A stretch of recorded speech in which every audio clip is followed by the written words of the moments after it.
이번 비는 오후에 수도권 지역부터 점차 그칠 것으로 보입니다. KBS 라디오 11시 뉴스를 마칩니다. 지금까지 진행의 아나운서 정은승이었습니다. KBS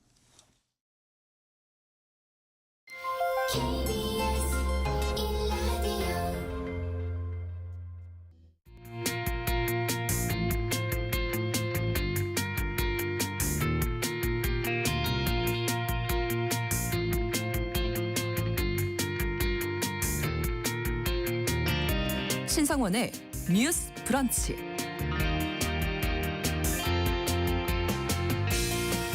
안녕하십니까. 아나운서 신성원입니다. 어제 이른바 인천 건축왕 전세 사기 피해자가 스스로 목숨을 끊는 안타까운 일이 발생했습니다. 벌써 세 번째 희생자인데요. 이른바 건축왕으로 불리는 남모 씨는 아파트와 빌라 등 공동주택 161채의 전세 보증금 125억 원을 세입자들에게 받아 가로챈 혐의를 받고 있는데요. 어제 사망한 희생자는 재작년 보증금 9천만 원을 올려 재계약했지만 집이 경매로 넘어가서 단 한 푼도 돌려받지 못하고 나가야 할 처지에 놓였었다고 합니다. 주택임대차보호법이 있지만 사각지대는 존재했고 정부가 피해자들을 위한 대책을 내놨지만 희생자가 3명이나 발생할 정도로 미흡했는데요.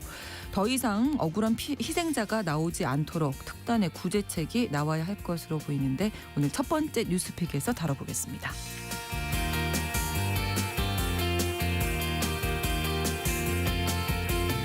오는 4월 20일은 스토킹 처벌법이 제정된 지 2주년이 되는 날입니다. 지난 1999년 처음 관련 법안이 발의된 이후 20년 넘게 국회 문턱을 넘지 못할 정도로 스토킹 범죄에 대한 인식이 부족했고요. 지난해 여성 동료를 스토킹하다 살인한 이 신당역 살인 사건에서 봤듯이 법 시행 이후에도 정작 법의 보호를 받지 못하는 피해자들이 발생했습니다. 오늘 서혜진의 범죄연구소에서는 스토킹 처벌법 제정 2주년을 맞아서 스토킹 범죄에 대해서 다뤄보겠습니다. 4월 18일 화요일 신성원의 뉴스 브런치 문을 열겠습니다.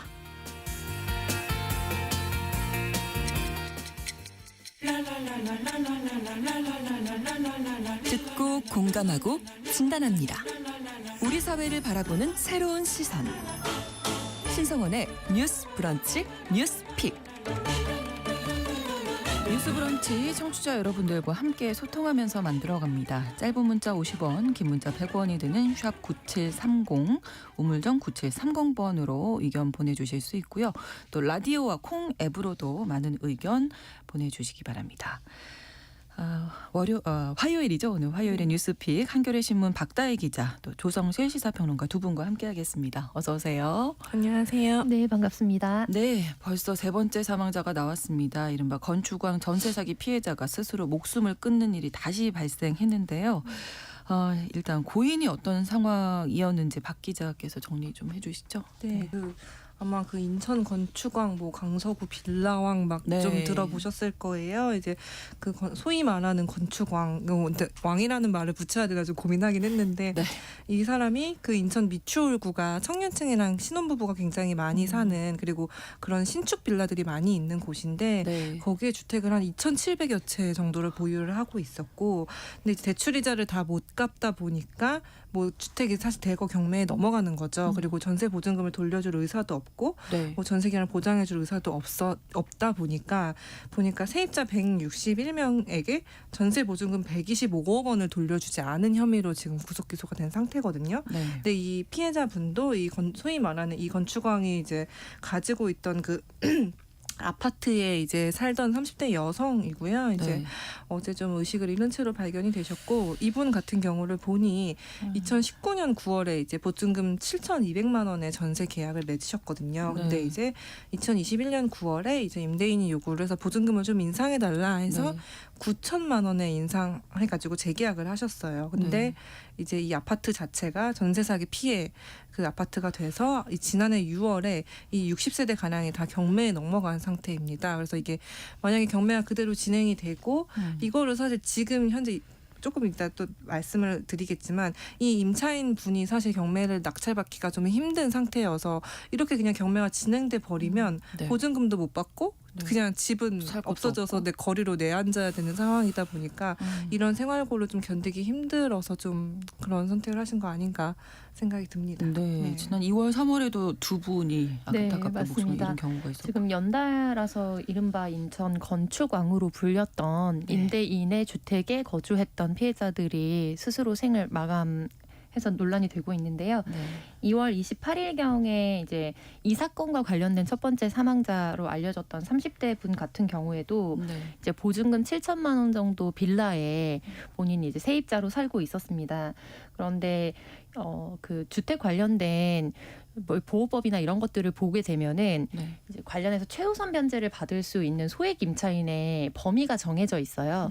지역별로 구분이 있고 그리고 최대로 받을 수 있는 금액의 수준이 이제 한계가 설정되어 있는데 네. 이분 같은 경우에는 당시 7천만 원에 들어가 있었 것으로 알려져 있는데 당시에 소액 임차인 전세금 기준이 그 이제 주택의 경우에 6,500만 원이었기 때문에 관련해서 구제받을 수 있는 방법이 사실상 없었던 것으로 알려져 있고요.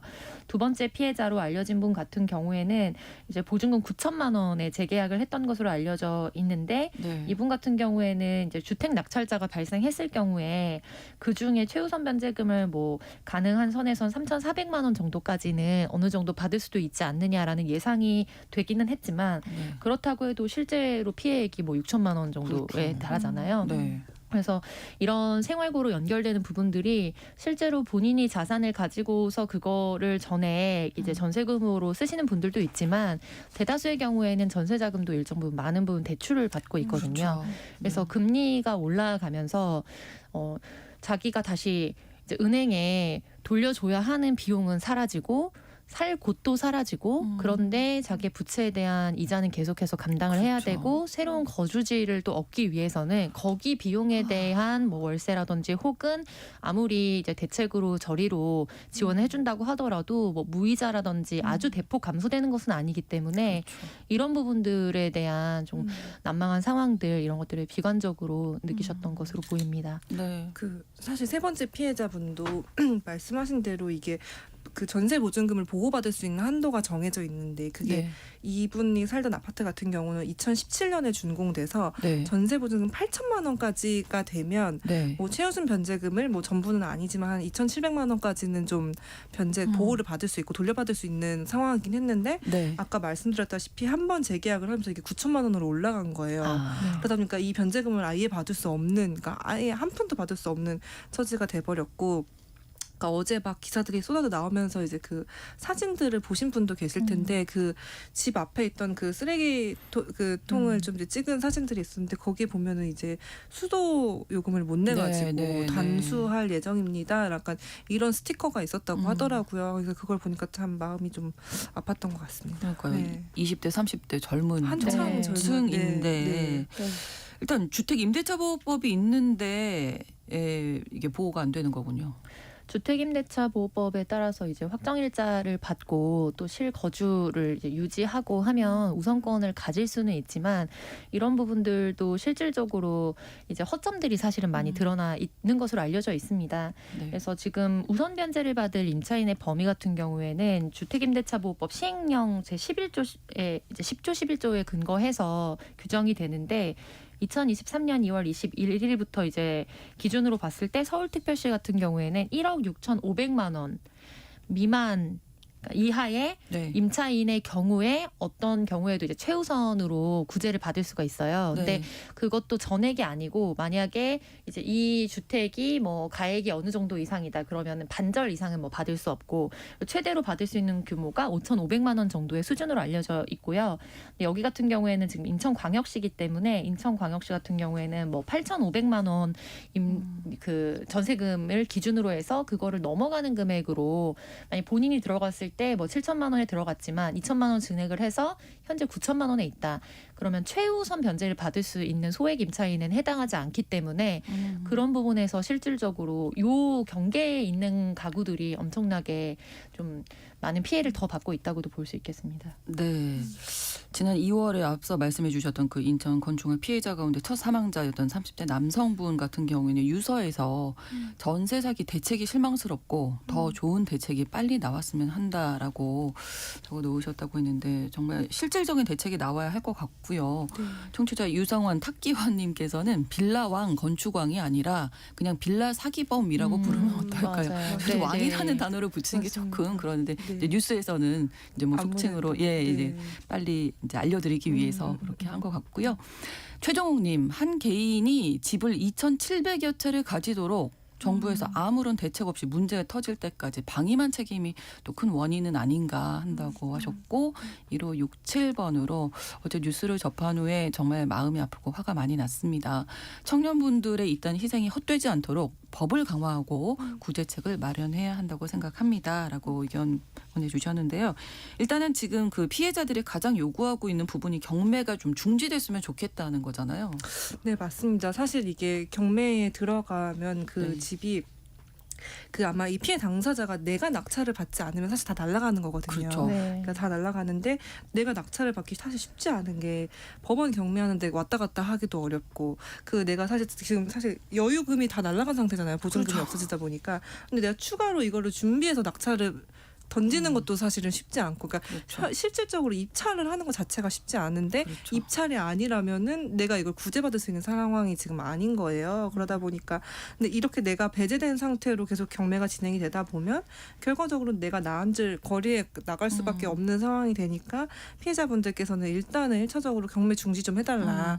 아마 이대로 계속 진행이 되면 네. 거의 이번 달까지 거의 또 260여 가구의 추가 이제 피해 가구가 더 나올 수 있다라고 이제 좀 강하게 요구를 하시는 것 같고요. 네. 그 정부가 사실 지난달에 뭐 지원책을 좀 발표를 한 점은 있어요. 근데 그게 어떤 거였냐면 일단은 경매 절차가 원래는 끝나야 뭐 전세 사기 피해 확인을 할 수 있는 그 문서를 발급을 해줬는데 네. 그거를 그냥 굳이 경매 절차 중에도 이제 발급 받아서 그거를 피해 확인서를 받으면 네. 뭐 이걸로 이제 추가로 내가 들어갈 곳을 위해서 전세 자금을 한 1, 2%대 되게 저금리로 저리로. 네, 대출을 해준다거나 아니면 이제 긴급 주거 주택을 이제 지원을 해줘서 거기에 뭐 한 6개월치 월세는 이제 내지 않아도 된다. 그러니까 네. 일단 이 긴급 주거 주택으로 들어가서 거기서 살 곳을 이제 마련해라라고 네. 이제 좀 이런 대책을 발표를 했는데 이게 약간 실제 피해자분들한테는 좀 그러니까 실질적으로 와닿지 않은 부분이 있었던 것 같아요. 그래서 네. 실제로 사실 피해 확인서를 받으신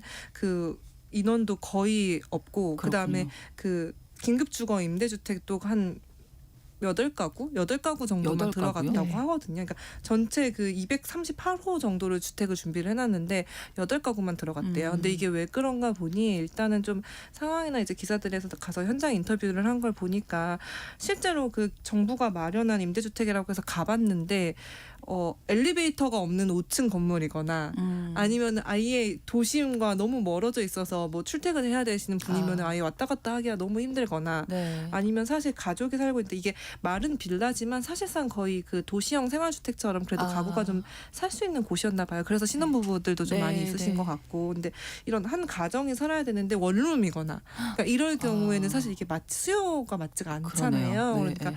그러다 보니까 선뜻 이렇게 옮겨가기가 좀 어려운 상황이신 경우가 있는 것 같더라고요. 그리고 이제 사실 기본적으로 또 피해자분들이 이 전세 제도라는 것 자체에 대해서 지금 불신이 생긴 상황이고 내가 이 제도를 택했을 때 나는 더 이상 보호받지 못한다. 사실상 나의 가장 큰 재산을 되게 사인에게 맡기는 거잖아요. 그렇죠. 근데 이게 보호받지 못한다는 걸 이제 한번 경험을 했는데 네. 또다시 또- 전세 자금을 대출해서 또 들어가라고 하면 사실 누가 그걸 그렇죠. 선택하겠습니까? 그래서 좀 그런 점 때문에 이 지원책을 발표는 했지만 네. 지금 뭔가 실효적으로 피해자분들이 당장 구제를 받고 이렇게 조금 어려운 상황인 것 같아요. 네. 네. 실질적인 대책이 있어야겠는데요. 네, 그래서 법률 지원이라든지 뭐 네. 심리 상담 지원, 주거 지원 이런 측면에서 대책을 마련한다고 했지만 이것이 실피해자들한테는 뾰족한 대안이 되지 못했다라는 좀 아쉬움을 자아내고 있고요.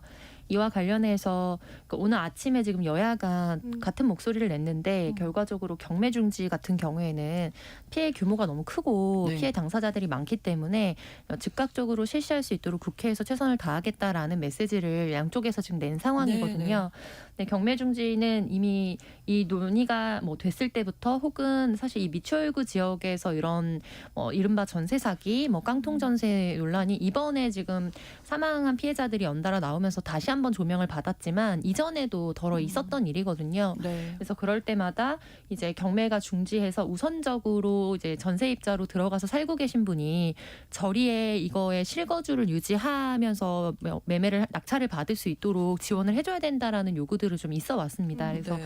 이 부분과 관련해서 이번 사안에 어떻게 적용할 것인가, 그리고 이것들을 법률적으로 어떻게 체계화할 것인가에 대한 과제가 좀 남아 있는 상황이고요.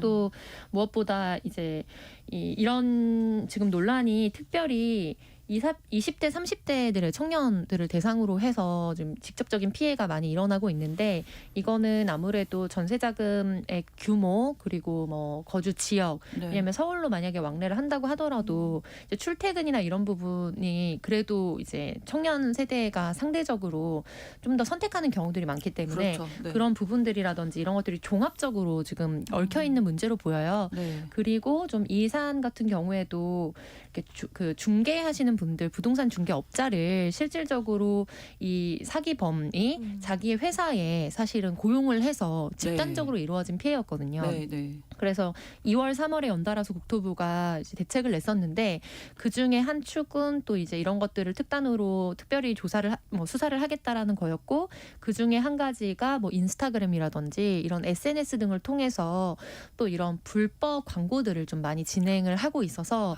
그게 타겟팅이 되기도 했던 거죠. 20, 30대들이.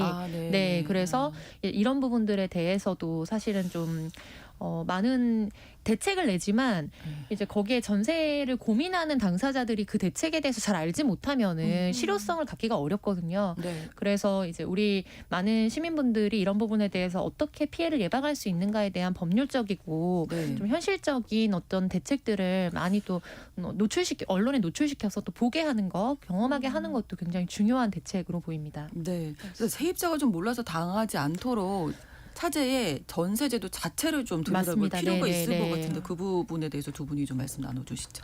네, 저도 전세제도가 사실 한국에만 있는 그렇죠. 제도인 거잖아요. 네. 근데 저도 이게 사실 전세 보증금 피해가 계속 나타나다 보니까 이거를 좀 근본적으로 주거의 차원에서 어떻게 이거를 방지할 수 있을 것인가라는 고민은 해야 된다. 그러니까 대책은 지금 당장 필요한 대책은 대책대로 하고 그렇죠. 말씀하신 대로 네네. 뭐 법적으로나 어떤 국가의 책임을 좀 부여하는 방안으로나 좀 그런 점이 필요하지 않을까라는 생각도 들고 뭔가 좀 사각지대가 있으니까 노린 거잖아요. 맞습니다. 네, 그렇죠. 네. 그리고 이게 약간 그러니까 사실 되게 이상한 거예요. 개인한테 그렇게 큰 돈을 주고 알아서 그렇죠. 굴리다가 알아서 주세요라고 네. 선의에 기댈 수밖에 없는 상황인 게 생각해보면 되게 비정상적인 상황. 은행이 아닌데 그죠. 그렇죠. 그래서 좀 그런 제도에 대한 고민도 되게 필요한 것 같고요. 그리고 이번에 이 피해 당하신 분들을 보면 그 공인중개사 분들이 말씀하신 네. 대로 같이 가담을 한 거잖아요. 그러니까 저희가 보통 사실 이거 주거 계약을 할 때 보면 다 떼본 다음에 뭐 선순위 근저당권 있으면 사실 웬만하면 안 하고 막 이렇게 네, 하는 네. 거를 이제 암묵적인 이제 임차인들이 알아야 할 사항으로 이렇게 하는데 그럼에도 불구하고 이분들 특히 미추홀구 같은 경우에는 강서구랑 조금 다른데 선순위 근저당권이 있는데 그냥 들어가신 분들이 많아요. 그러면 왜 들어갔을까를 봤더니 공인중개사들이 중간에서 걱정하지 마라. 괜찮다 이거. 이거 선순위 근저당권 이거 다 합쳐도 네 보증금보다 적으니까 너는 돌려받을 수 있다. 그리고 만약에 혹시 못 돌려받으면은 내가 갚아줄게. 걱정하지 마. 이런 식으로 중간에서 굉장히 적극적으로 나를 믿고 해라. 약간 이런 식으로 작업을 했더라고요. 그래서 약간 어떤 그 공인중개사의 윤리 그것도 저는 좀 필요한 것 같아요. 이 공인중개사들이 그렇게 실질적으로 피해자가 생기는 상황에서 어떤 이런 위법한 행위들을 했을 때 그거를 마땅히 제재하거나 좀 사전에 그 임차인들의 입장에서 그 정보를 알 수 있는 방안이 있는지 그런 제도를 좀 만드는 것도 필요하지 않을까 좀 그런 생각을 했습니다. 네, 그래서 2월, 3월에 이제 나왔던 대책 중에서 사실 이제 거래 내역이라든지 이런 부분을 이제 신고하도록 하고 또 이제 연동해서 볼 수 있도록 하는 그런 제도들도 도입을 하겠다고 좀 발표한 바는 있었는데 네. 이제 그런 것들이 당장 내가 계약을 할 때에는 좀 바로 현실적으로 와닿기는 어려운 것 같아요. 그래서 그 발표했던 가장 대대적으로 발표했던 것 중에 하나가 안심 전세 앱을 이제 네. 만들겠다. 그래서 여기 들어가면 내가 들어가려고 하는 그 주택의 임대인이죠. 집주인이 네. 실질적으로 뭐 체납 상황이 있는지 네네. 혹은 이전에 뭔가 문제가 있어서 보증보험에 가입할 수 없는 대상자로 분류되어 있는지 여부 등을 좀 확인할 수 있게 하겠다라고 발표를 했고 네. 제가 들어오기 전에 보니까 지금 이제 앱이 다운로드 받을 수 있게 안드로이드 같은 경우에는 만들어져 있더라고요.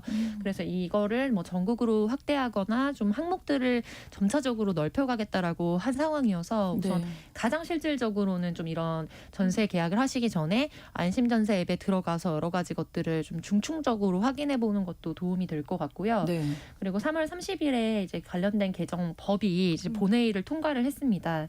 그래서 임대인이 임차인에게 기존에는 그런 정보를 줄 의무가 없었어요. 그런데 뭐 자기의 여러 가지 지금 임차인들이 많이 불안해하는 요소들이나 이런 항목들을 지정해 놓고 네. 이제 정보 제공을 할 수 있도록 하고 이제 표준 임대차 계약서 같은 경우에도 실질적으로 제대로 된 정보를 주지 않았을 때에는 향후에 그런 임차인이 바로 계약 해제를 할 수 있도록 권리를 갖도록 하는 법안이 지금 통과된 상황이고요.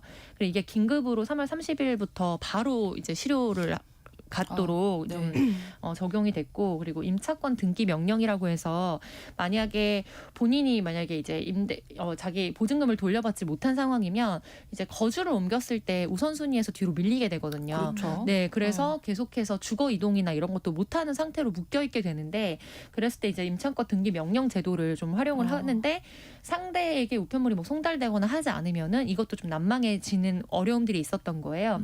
그래서 이런 부분들도 좀 법 제도적인 부분을 보완을 해서 이제 실질적으로 조금 더 임차인이 좀 손쉽게 이 부분에 대해서 접근할 수 있도록 하는 개정안들이 좀 일부 도입이 되기는 했습니다. 네. 근데 지금 이 인천 사건 같은 경우에는 제가 한 가지 아까 누락을 해서 다시 설명드리면 네.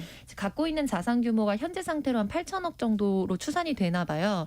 그래서 그런데 이제 돌려줘야 될 돈이 이제 8,500억 원 정도인 것으로 보여요. 그래서 이제 손실이 아무래도 날 수밖에 없죠. 절대적으로 플러스 마이너스를 그렇죠. 해봤을 때 그렇지만 그럼에도 불구하고 현재 자산을 동결시켜서 경매 중지와 동결을 한 이후에 이 부분에 있어서 피해자들에게 그래도 적합한 순서로 이것들을 일정 부분이라도 보존해 줄 수 있는 특단의 네. 조치를 마련해 달라는 것이 이제 대책위원회의 요구 중에 하나인 것으로 알려져 있습니다. 네, 청취자 7733번 쓰시는 분께서 인천 미추홀구에 사는 애청자입니다. 피해액도 금액이 초과되었다고 해도 최소 금액으로 좀 설정해서 네. 보호해주면 안 될까요? 이렇게 말씀을 하셨어요. 왜냐하면 젊은이들을 너무 내모는 것 같아서 걱정되신다고 하셨고요. 9182번으로 정부의 저리 대출 지원 자격이 이미 또 대출의 대출인 거고 대책이 뭐 신기루가 아니었나 하는 생각이 드는데 실질적인 대책이 좀 필요하다 이런 의견 주셨습니다.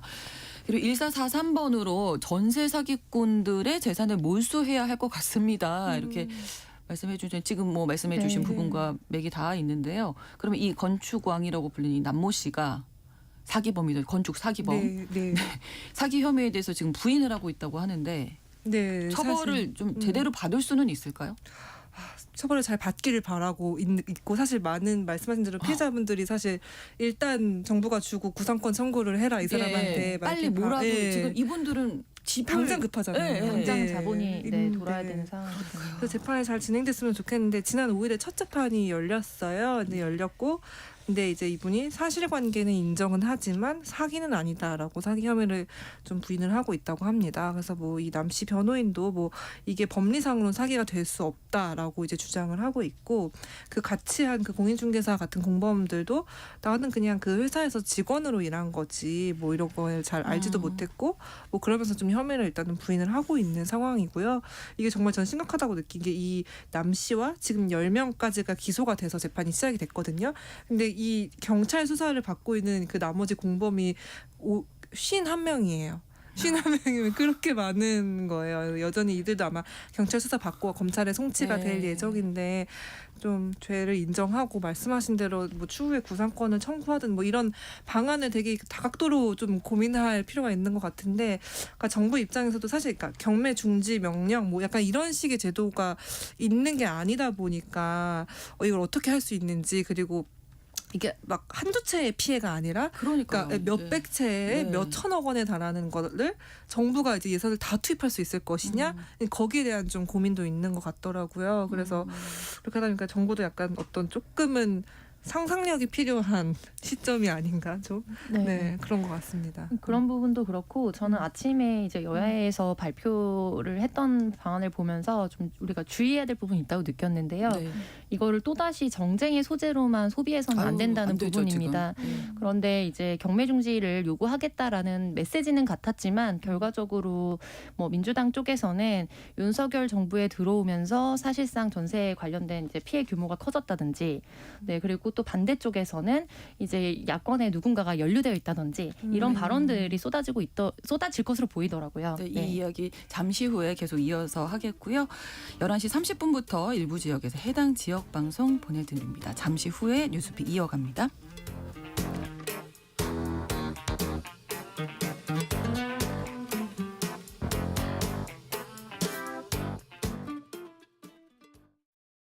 지금 시각은 11시 30분입니다. KBS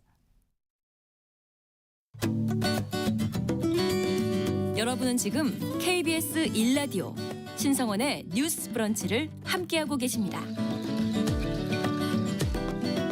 네, 전세 사기 피해자들의 안타까운 숨지는 사건이 발생해서 이 이야기 나누고 있는데 조성실 시사평론가께서 계속 말씀 이어주실까요? 네, 그래서 이제 이 사안을 해결하는 데 있어서 이제 국회가 머리를 합쳐서 굉장히 창의적인 방법으로 네, 사실은 네. 피해 구제를 해야 된다는 것에 굉장히 동의를 하고요. 다만 이제 메시지나 이런 것들에 서로를 저격하는 형식의 메시지는 저는 최대한 지양을 해야 한다. 그렇죠. 사실관계를 굳이 따져보자면 윤석열 정부 들어서 지금 전세 사기 피해자들이 대거 늘어나고 있다는 논조의 이제 발언이 오늘 아침 민주당에서 제가 봤을 땐 있었던 것 같은데, 네. 근데 이제 전세가 기본 2년이기 때문에 그리고 그 전에 입주하셨던 분들에 해당하거든요. 지금 사망하신 피해자분들도 네, 연장했기 네. 때문에. 그렇죠. 네, 네. 그래서 이게 뭐 당장 윤석열 정부에 들어서서 전세 사기가 급증했다라고 보기는 사실 어렵다고 봅니다. 근데 다만 또 일각에서 또 얘기하고 있는 이것을 주거권의 문제로 봐야 된다는 걸 전 정말로 굉장히 공감을 하고, 근데 이제 이번 정부에 들어서서 뭐 실거주 의무라든지 아니면은 1인 다가구에 대한 어떤 규제나 이런 것들이 대폭 완화되긴 했거든요. 근데 그렇게 된다면 지금 이런 부분이 당장은 문제가 해결되는 것처럼 보여도 결과적으로 또다시 어떤 우리가 경제 위기라든지 또 여러 가지 부동산이 잘 원활히 이제 유통되지 않은 상황이 됐을 때 이제 극과 극의 형태, 빈부격차의 문제, 뭐 사회적 네. 양극화의 문제들이 어느 정도 누구나 공감하는데 당장 어디서부터 해결해야 될지는 알기 어려운 이제 난맥으로 네. 분류될 수밖에 없는 거거든요. 그래서 우리가 서로의 어떤 공과 관을 명확하게 너무 정쟁의 소재로 삼지 않고 사회적 현상을 어떻게 정확하게 진단할 것인가. 네. 그리고 그렇다면 여기서 우리가 여야의 정치적인 철학이나 이런 것과 무관하게 정말 민생 대책을 위해서 최소한으로 합의돼야 될 부분이 어딘가에 대해서 네. 여야 당정이 모두 다 좀 힘을 합쳐야 하는 사안이다.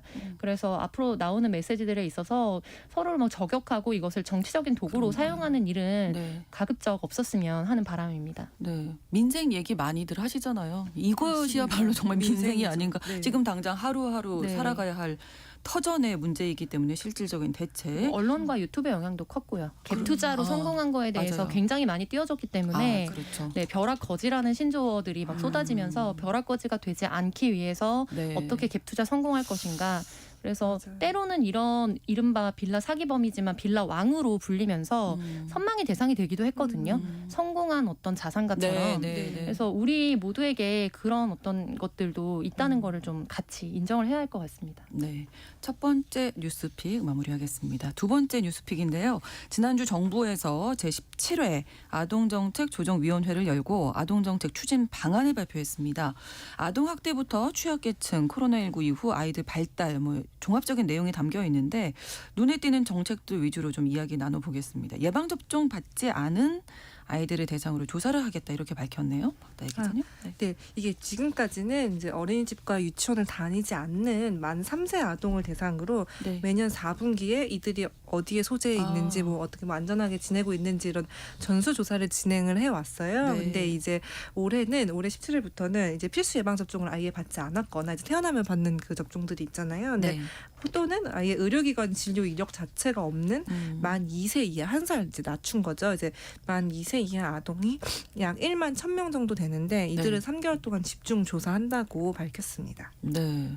그러니까 이런 아동들에 대해서 이제 뭐 학대 의심하는 거죠. 네. 지금. 네. 네, 그래서 사각지대로 빠져나가는 아동이 없도록 하는 조치이기 때문에 저는 굉장히 긍정적으로 네, 네. 봤고요.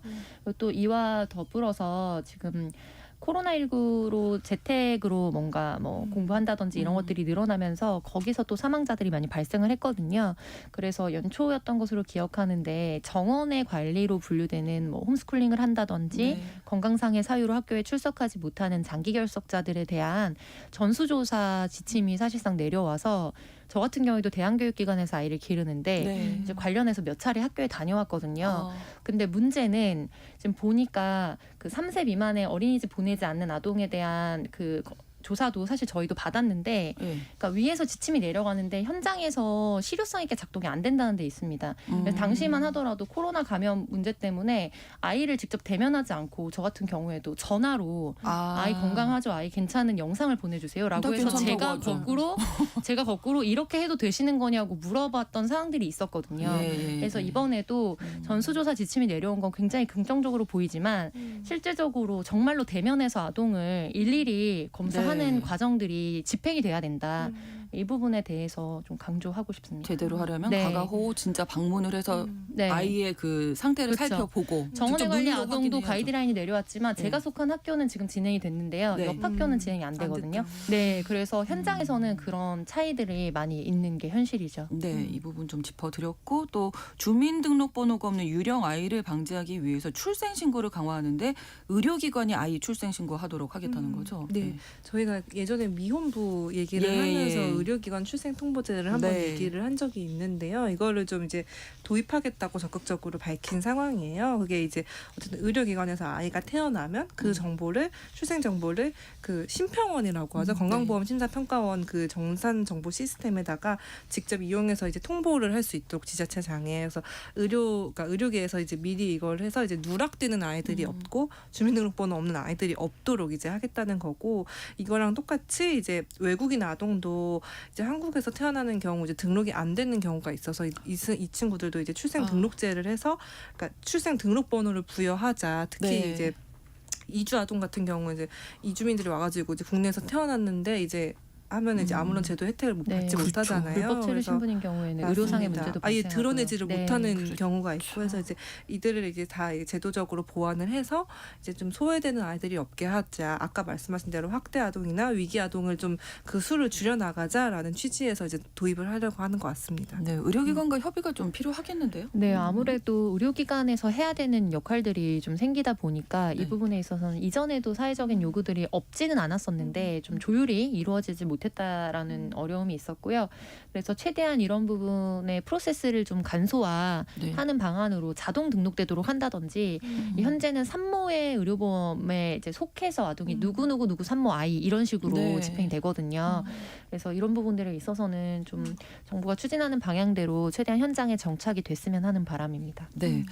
또 지금 아이들이 뭐 코로나 세대라고 해서 기관에 들어가면서도 계속 마스크 쓰고 뭐 이렇게 생활을 했었는데 학습적인 것도 그렇지만 정서적으로도 발달에 어려움 겪는 아이들이 있을 겁니다. 이런 부분에 대한 케어에 대해서도 나왔다고요. 네, 그 말씀하신 대로 사실 마스크를 끼다 보니까 그 네. 아이들이 입 모양을 보고 언어를 배운다고 맞아요. 하더라고요. 근데 이게 네. 하나도 안 되다 보니까 아마 학부모님들이나 유치원에 계신 선생님들도 좀 고민이 되게 많다고 하셨어요. 그래서 이 이후에 이제 아동이 어떻게 발달이 지연됐는지 이거를 좀 이제 조사를 하겠다. 근데 원래는 이제 뭐 국가 정신건강 실태 조사를 한다고 해서 이게 사실 만 18세 이상 대부분 성인들을 대상으로 이제 조사를 해왔는데 이걸 이제 대폭 확대를 해서 이제 만 6세 이상부터 또 확대해서 실시를 한다고 했고. 네.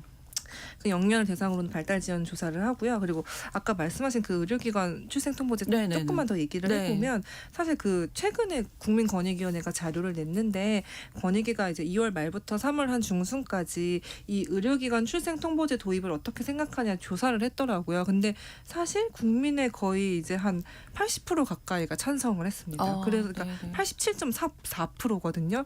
상당히 많은 분들이 찬성을 하는 거고 네. 이들이 찬성하신 이유를 보니까 어쨌든 아동의 권리를 보장해 주는 것.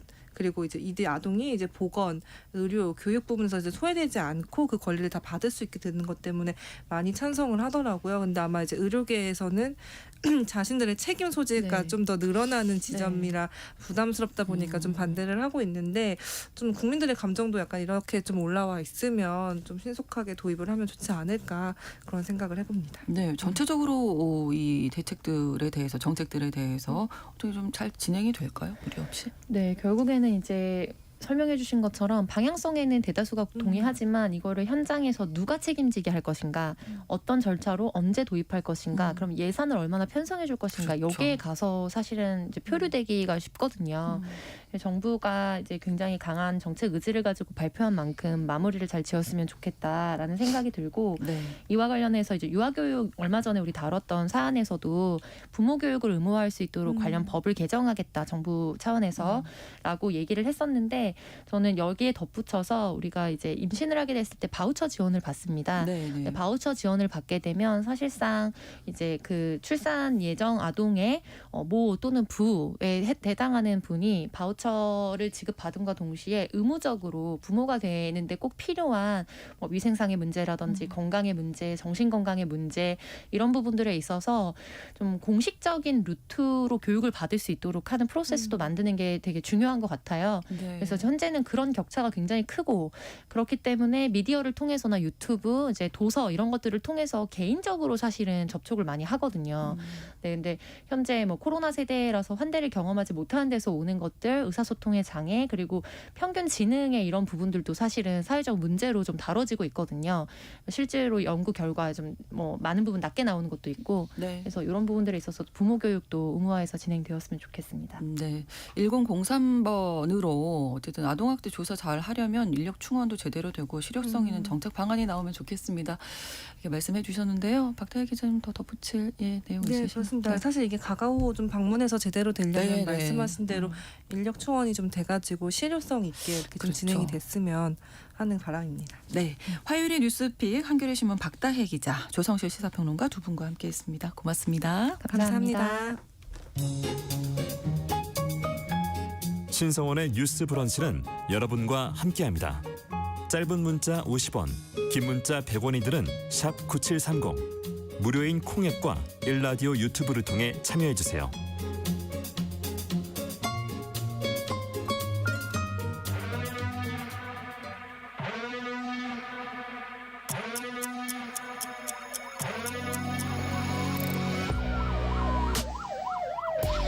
범죄를 통해 우리 사회의 이면을 살펴본다.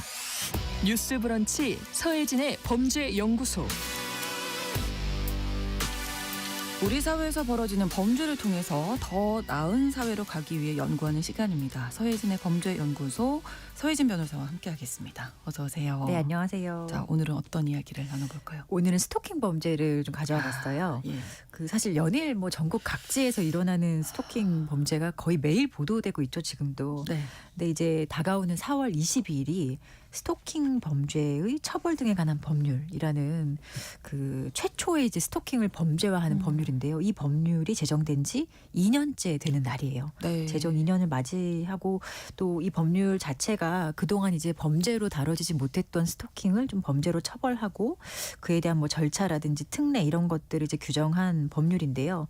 사실 이런 관련된 법률이 99년도에 처음 최초로 국회에 발의가 됐었어요. 근데 거의 뭐 2년 동안 국회 문턱을 넘지 못하다가 21년 3월에 마침내 이제 국회 본회의를 통과하고 네. 4월 20일에 제정이 되고 2021년 10월 21일부터 이제 시행이 됐었습니다. 네. 그러니까 이게 스토킹이 범죄라고 인식하기까지가 오래 걸린 거죠. 어떻게 네. 보면. 사실 이게 뭐 국회나 뭐 다른 곳에서는 이게 22년 만에 입법 성과다 네, 이렇게도 얘기를 많이 하는데 제가 볼 땐 전혀 이제 입법 성과가 아니라 사실 매우 좀 지연된 입법이었어요. 너무 늦은 거죠. 예. 네. 그래서 우리가 최초로 스토킹이라는 이제 용어를 쓴 것 자체가 이제 법률에도 없었고요. 네. 2013년 3월에 이제 경범죄 처벌법이라고 아주 좀 경미한 그런 범죄 있죠. 뭐 지나가다 뭐 소란 행위를 했다든지 이런 식으로 사실상 정말 이제 경미한 것들을 처벌하는 특례 법률 같은 게 있는데 네. 여기에 최초로 스토킹을 지속적 괴롭힘이라는 명칭을 쓰면서 우리 법률에 처음 들어오긴 했습니다. 근데 여기 그 당시에 어떻게 규정을 했냐고 보면 뭐 상대방의 의사에 반해서 지속적으로 뭐 접근을 시도하거나 교제를 요구하거나 지켜보거나 따라다니거나 잠복해서 기다리는 행위 이런 걸 반복했을 때 처벌한다 이렇게 규정이 되어 있지만 실제 네. 처벌은 뭐 10만 원 이하의 뭐 벌금, 구류 이렇게 처한다고 돼 있지만요. 이 기준 이 법률에 따르면은 실제 8만 원의 어떤 범칙금 실제 뭐 형사 처벌되는 수준도 전혀 아니었던 거거든요. 그래서 매우 이제 경미하게 다뤄졌던 겁니다. 그래서 어떻게 보면 주요 선진국들은 사실 이미 90년대 스토킹 이런 걸 다 이제 법률적으로 범죄화하면서 이제 규제하기 시작을 했고 네. 우리가 그래도 조금 뭐 사회 문화적인 배경이나 이런 게 좀 비슷하다라고 분류되는 일본 같은 경우도 2000년도에 스토커 규제법이라는 것을 만들어서 이제 스토킹을 범죄로 다루기 시작을 했어요. 네. 근데 우리는 너무 이 스토킹 행위에 대해서 그동안 반대했던 거예요. 그렇죠. 네. 좋아한다는데 네. 이게 그 마음으로 어떻게 맞아요. 하니? 이걸 약간 그저 이런 식이었던 거죠. 구애 행위? 네, 네, 네. 또는 뭐 구애 행위에 수반되는 어떤 필수적인 조건으로 보고 뭐 이런 말 되게 많이 하죠. 10번 찍어 안 넘어가는 나무 없다. 네. 뭐 골키퍼 있다고 골 안 들어가냐 이런 것들이 되게 좀 통용이 됐었죠. 네. 이게 보면 결코 이게 행위자가 아니라 피해자의 입장에서 쓰여진 말들은 아니잖아요. 그렇죠. 10번 찍으면 사람이 죽을 수도 있죠. 그렇죠. 실제로는. 근데 이렇게 스토킹을 정말 좀 너무 사소화하고 네. 뭐 어떤 이성의 구애행위다. 예. 구애행위 중에 수반될 수 있는 거다. 아니면 적극적이고 뭔가 낭만적인 사랑의 방식이다. 이런 식으로 잘못 이해가 됐기 때문에 사회적으로 뭔가 스토킹이라는 게 범죄가 아니라 뭐 수용될 수 있는 행위구나 이렇게 좀 인식을 했던 겁니다. 네. 그래서 결국 전혀 뭐 피해자 관점에서 이거를 알아보려는 시도도 하지 않았고 피해자 관점의 인식조차 하지 못했던 건데요.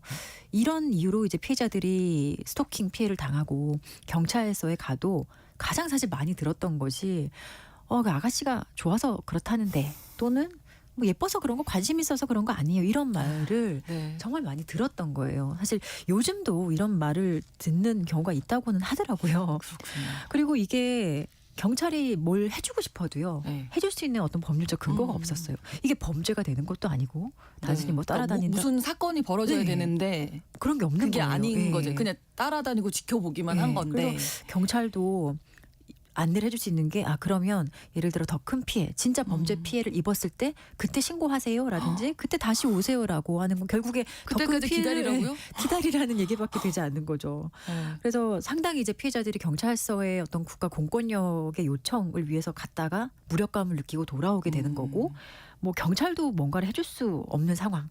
그리고 뭐 어떤 다른 피해를 입으면 신고하라 이런 식의 안내밖에 되지 않았기 때문에 이게 계속 이게 뭔가 해결되지 않고 피해자들은 피해자의 고충은 날로 이제 좀 심각해지고 있는데 전혀 이제 법률과 제도가 해결해주지 못했던 그런 상황이었던 거죠.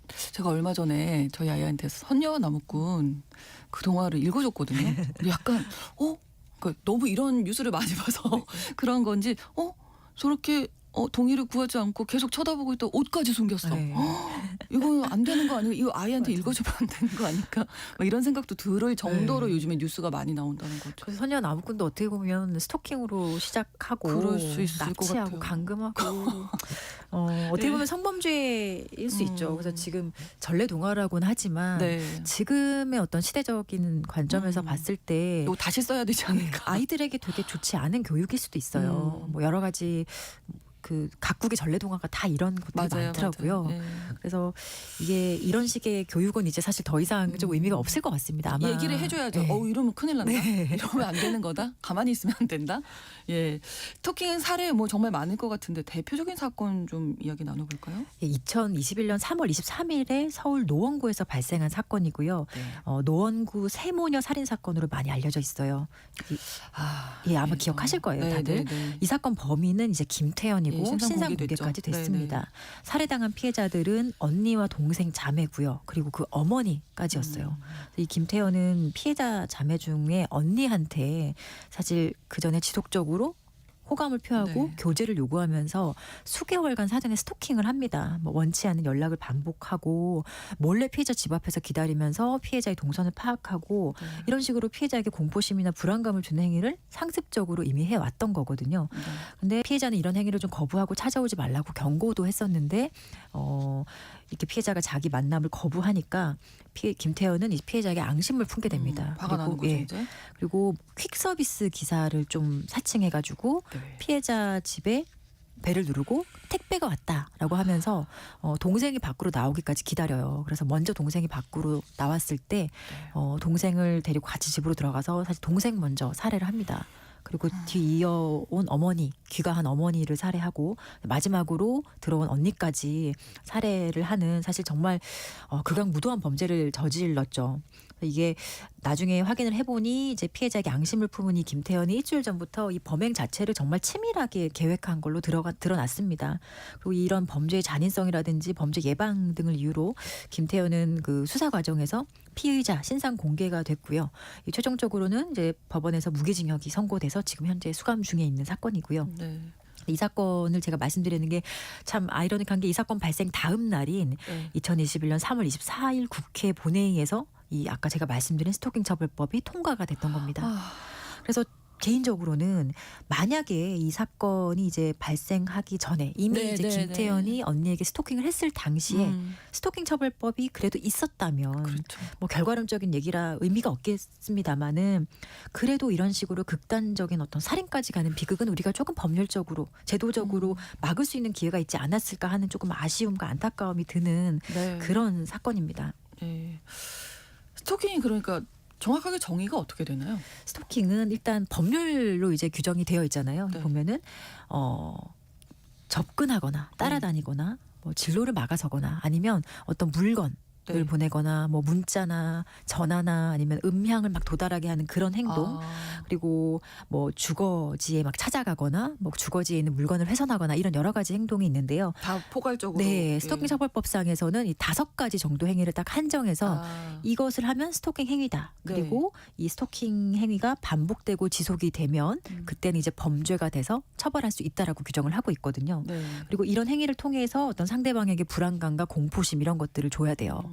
그리고 이게 가장 저희가 예를 드는 것이 꽃을 계속 반복해서 네. 배달을 한다. 아니 꽃이 예쁘고 좋은 네. 거기 때문에 괜찮지 않아라고 생각하실 수 있지만 아니죠. 그것도 상대방이 원치 않고 또 네. 이것 때문에 내가 너무 일상이 불안하고 공포심을 느낀다 한다면은 정말 아름다운 꽃을 피해자에게 반복해서 주더라도 그게 스토킹이 되는 겁니다. 네. 그래서 스토킹 정의는 지금 법률적으로 명확하게 이제 5가지로 딱 한정돼서 규정이 되어 있기 때문에 그렇군요. 더 이상 스토킹이 무엇이냐에 대해서는 우리가 크게 고민을 하지 않아도 되는 상황이 있긴 합니다. 네, 근데 네. 이 법률적으로 스토킹이 딱 5가지 행위에만 한정이 되어 있기 때문에 네. 실제로는 스토킹이 현실에서는 상당히 창의적인 방식으로 일어나거든요. 예. 상상도 못한 방법 또는 피해자가 누구냐, 상대가 누구냐, 행위자가 누구냐에 따라서 너무나 다양한 방식으로 일어나고 있는데 네. 지금 법률의 문제점은 이런 스토킹의 다양한 방식을 좀 포괄적으로 포섭하지 못하고 있는 데에서 오는 좀 한계가 있어요. 네. 9128번으로 뭐 지금 말씀해 주신 세 모녀 살인 사건 너무나 충격적이었습니다. 그리고 2981번으로는 어제도 오늘도 뉴스 포털 가보면 스토킹 관련 기사들이 쏟아집니다 하셨고요. 자, 스토킹 처벌법이 만들어졌는데도 또 사건이 있었죠. 신당역 살인 사건. 여자 동료를 스토킹해서 살인까지 간 사건이 정말 우리 사회를 아주 흔들었었는데요. 네, 이거는 너무 좀 유명한 사건이죠. 작년 9월에 발생한 사건이고 네. 같은 직장의 동료가 이제 계속 스토킹을 하면서 불법 촬영물, 영상물을 가지고 최초에는 계속 협박을 했었어요. 그래서 이 피해자가 처음에는 이 영상물을 이용한 협박, 강요 이런 걸로 그 가해자를 고소를 했었고 이게 사실은 스토킹 범죄보다 실제 법정형이나 이런 것들이 더 엄중하게 처벌되는 범죄거든요. 그래서 이 수사 단계에서 이 피의자, 가해자를 상대로 구속영장까지 이제 청구가 되는데 네. 법원에서는 기각을 했습니다. 그래서 사실 자유의 몸으로 재판을 받을 수 있게 된 건데요. 뭐 기각의 사유가 뭐 주거 일정하고 증거 인멸할 우려가 없다 이런 것들이었겠지만 사실 이 상황에서 이걸 조금 더 심각하게 바라보고 이 가해자가 그때 구속이 됐더라면 네. 이것도 이런 비극은 막을 수도 있었어요. 그렇죠. 네, 그리고 이후에도 이 풀려난 영장이 기각된 이후에도 이 가해자는 그 스토킹이라든지 협박을 멈추지 않았거든요. 그래서 이런 대담한 행동에 사실 피해자도 가만히 있을 수가 없었기 때문에 그 다음 해에 스토킹 처벌법 위반으로 정식으로 스토킹으로도 고소를 합니다. 네. 근데 이미 이제 이렇게 되면 사실 상황이 좀 달라진 거잖아요. 그렇죠. 이미 스토킹이 더 추가 고소가 됐기 때문에 근데 그런 상황에서도 피해자에 대한 어떤 추가적인 보호 조치가 수사 단계에서 일어나지 않고 또 경찰이나 검찰이 영장을 좀 재청구하지도 않았어요.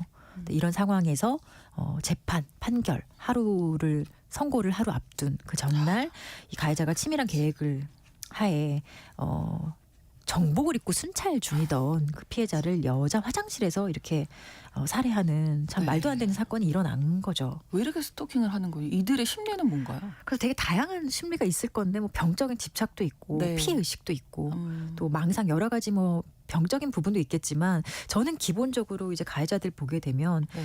기본적으로 상대방 의사나 감정 이런 거를 좀 공감하지 못하는 것 같고요. 그런 감수성 자체가 매우 떨어지고 그 완곡한 거절이나 표현 이런 거에 대해서도 좀 이해하지 못하는 그런 경향이 있는 것 같아요. 그래서 우리가 마치 뭐 스토킹 가해자들 하면은 되게 병적으로 문제 있는 사람들이라고 생각하는 경향도 있는데요. 물론 그런 사람도 있지만 네. 실제로 정말 평범한 사람들이 이런 행동을 많이 하는 경우도 있거든요. 네. 그래서 반드시 병적인 부분에서만 오는 원인은 아닌 것 같아요. 실제 스토킹 범죄가 80%가 아는 사람에 의해서 일어나고 있거든요. 그렇다면 그러니까요. 결국에 이런 친밀한 관계를 형성하고 그것을 통해서 이제 피해자를 좀 지배하려고 하는 그런 심리가 가장 큰 원인이 아닐까라고 생각이 듭니다. 법이 만들어졌지만 사각지대가 발견됐고 법 개정을 정치권에서도 약속을 했잖아요. 네, 네. 어떤 부분이 좀 대표적으로 개정돼야 대표적인 게 이제 반의사 불벌죄라고 해서 네. 이게 스토킹 처벌법상에는 피해자가 처벌을 원하지 않으면 처벌하지 않는다라는 않는다. 규정이 있어요. 근데 이게 어떻게 보면은 피해자의 의사를 좀 존중한다는 뭐 좋은 명분이 될 수도 있지만 실제로는 이런 스토킹이라는 엄중한 범죄를 피해자의 어떤 사적인 선택 또는 피해자의 어떤 처벌에 대한 선택으로 전가한다는 그런 문제점이 있기 때문에 네. 사실 처벌법 제정 당시부터 항상 지적받아 왔던 부분인데 이제 네. 드디어 이 신당역 스토킹 살인 사건 이것을 계기로 좀 개정한다라는 의견을 밝히기도 했습니다. 법무부도 개정 의견을 밝혔고요. 네, 마무리 말씀해 주신다면 네. 하실 말씀 많으실 텐데. 네. 오늘 사실 스토킹 처벌법은 다 얘기하기가 어렵고요. 네. 다음 주에는 이제 스토킹 처벌법상으로는 포섭되지 않는 다양한 현실에서 일어나는 다양한 온라인 스토킹에 대해서 조금 더 말씀을 네. 드리려고 해요. 그래서 그런 온라인 것들을 스토킹. 짚어보면서 네. 우리가 무엇을 더 할 수 있는지 피해자 보호를 위해서 무엇을 해야 할지에 대해서 조금 더 알아보고자 합니다. 네. 6908님께서 처벌이 가벼워서 그렇습니다. 강력하게 처벌을 해야 큰 범죄 예방할 수 있습니다 하셨고요. CK님 법 제정 2년인데 범죄율 왜 이렇게 줄지 않을까요? 안타깝습니다 하셨고, 전하영님 스토킹은 명백한 범죄입니다. 타인을 본인이 컨트롤할 수 있다는 심리는 죄의식 없이 큰 범죄로 이어질 가능성이 매우 크기 때문에 보다 강한 처벌 필요합니다 말씀해 주셨습니다. 서혜진의 범죄연구소 서혜진 변호사와 함께했습니다. 고맙습니다. 네, 고맙습니다. 뉴스 브런치 4월 18일 화요일 순서 마치겠습니다. 저는 내일 오전 11시 5분에 다시 오겠습니다. 고맙습니다.